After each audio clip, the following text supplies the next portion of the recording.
बाप के गुजर जाने के बाद दोनों भाई जी जान से अपना काम संभालने लगे। दोनों भाई जब काम कर शाम को घर आते तो दरवाजे पर खड़ी महेंद्र की पत्नी अपने पति को दाएं हाथ से लोटा भरकर पानी देती और बाएं हाथ से अपने देवर लखन को। एक दिन लखन ने सोचा, भाभी हर रोज मुझे बाएं हाथ से पानी पीने को देती है, आज मैं उनके दाएं हाथ से पानी पीऊंगा। शाम को जब दोनों भाई काम से लौटे तो लखन अपनी भाभी के बाएं हाथ से पानी पीने के लिए अपने खड़े होने के स्थान को बदलकर अपने बड़े भाई महेंद्र की जगह पर खड़ा हो गया और बड़ा भाई महेंद्र उसकी जगह पर खड़ा हो गया। लखन की भाभी जब उनको पानी देने के लिए आई तो उसने एक हाथ को दूसरे हाथ के ऊपर से करते हुए दाएं हाथ का लोटा अपने पति को दे दिया और बाएं हाथ में पकड़ा हुआ लोटा लखन को दे दिया।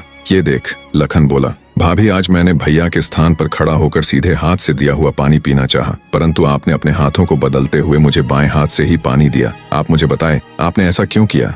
लखन की बात सुनकर उसकी भाभी ने उत्तर दिया, अगर तुम्हें सीधे हाथ का दिया हुआ पानी ही पीना है तो तुम भी अपने लिए सीधे हाथ से पानी पिलाने वाली ले आओ। भाभी की कही हुई बात लखन को चुभ गई। वह बिना पानी पिए ही भाभी से कहने लगा, ये लो तुम अपना पानी का लोटा और मैं यहाँ से जा रहा हूँ और अब मैं तभी वापस आऊंगा जब मुझे सीधे हाथ से पानी देने वाली मिल जाएगी, वरना अपनी शक्ल नहीं दिखाऊंगा। इतना कहकर वो तुरंत मुड़ा और चल पड़ा। ये देख उसके बड़े भाई महेंद्र ने उसे रोकने की बहुत कोशिश की पर वो नहीं माना और बोला, नहीं भैया, अब तो तभी वापस आऊंगा जब मुझे मेरे योग्य पत्नी मिल जाएगी। इतना कहकर वो घर छोड़कर चल दिया। चलते चलते वह अपने नगर से दूर कांचीपुरम शहर में पहुंच गया। कांचीपुरम का राजा चंद्रसेन एक धार्मिक विचारों वाला व्यक्ति था। उसके राज्य में चारों ओर अमन शांति का माहौल था, परंतु फिर भी राजा चंद्रसेन हमेशा दुखी रहता था। राजा के दुख का कारण था उसकी जवान बेटी चंद्रकला का स्वास्थ्य। चंद्रकला दिखने में तो अत्यंत खूबसूरत थी, पर उसे एक असाध्य रोग ने घेर रखा था,